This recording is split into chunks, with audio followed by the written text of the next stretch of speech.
Hi, so I spoke in my first posting about books. I spoke of the fact that there are so many books that I've been exposed to through teaching that are supposedly just for kids, but that I've gotten a lot out of too. And so I just wanted to share quickly a quick share of a book that I discovered or was introduced to me at a bookstore. I went in looking for well, different kinds of books, but one of the kinds of books I was looking for was something interesting to engage primary students around the water cycle, something from science, and you know, I guess something around the environmental side of that. But you know, nonfiction, I'm starting to realize is a much harder thing sometimes to find exactly what you're looking for. Anyway, I was recommended this book, which is called The Falling Raindrop by Neil Johnson and Joel Chin. I'm guessing Joel Chin was the illustrator. And so I kind of picked this up, or it was recommended to me.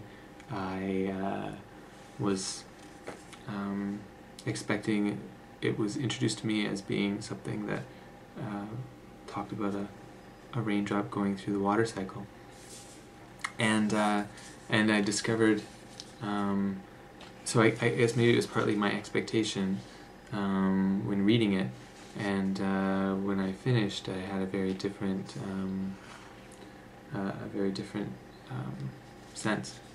So maybe I'll just read it quickly to you.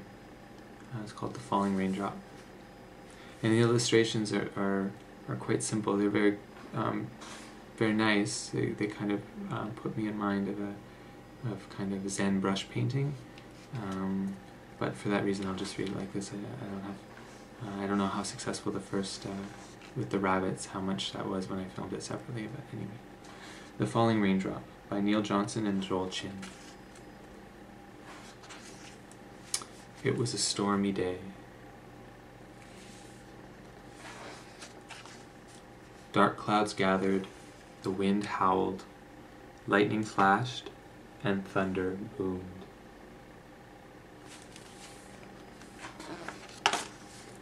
As the storm rumbled and shook, something wonderful happened in the clouds. A raindrop was born.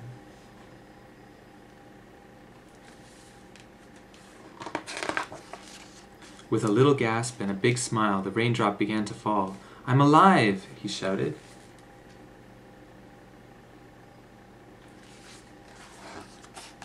He felt like he was flying as he whizzed down through the clouds.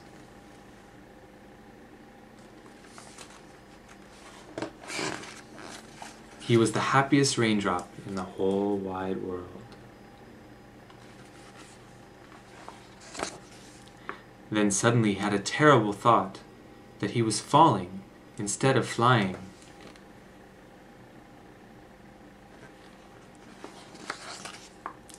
As he thought about falling, the raindrop's happiness vanished.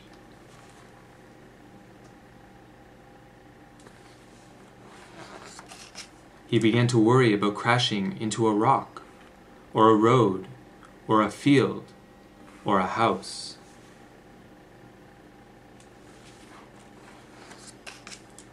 And so he fell, afraid of what might happen to him.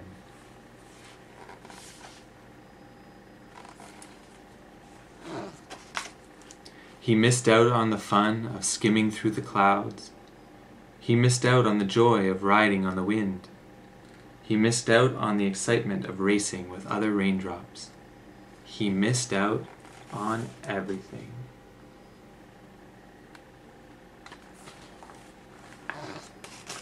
Down, down, down he fell, sad and scared and alone.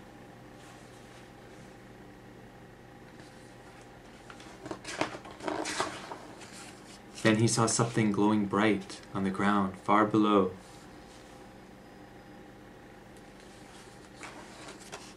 It was a roaring campfire, and the raindrop crashed right into it.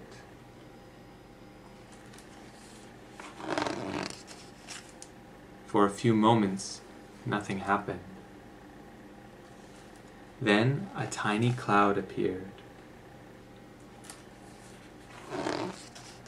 The little raindrop had become a wisp of steam.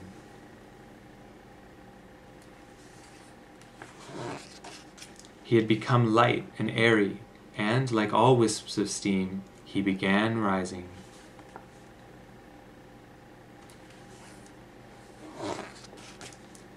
And as he rose, he knew he would join the clouds and become a raindrop once again.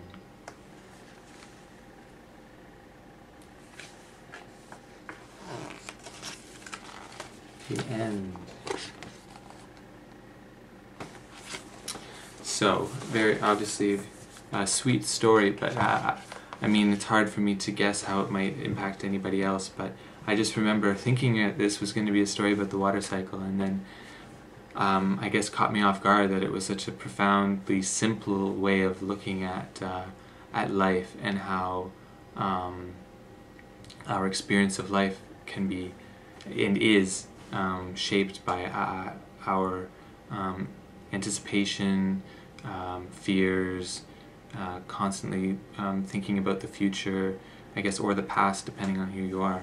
And yeah, I just was really, I just thought it was profound in its simplicity. So I did read it to my students. They really liked it. When they saw the little embers, oh, it's a fire! The raindrop's gonna hit us.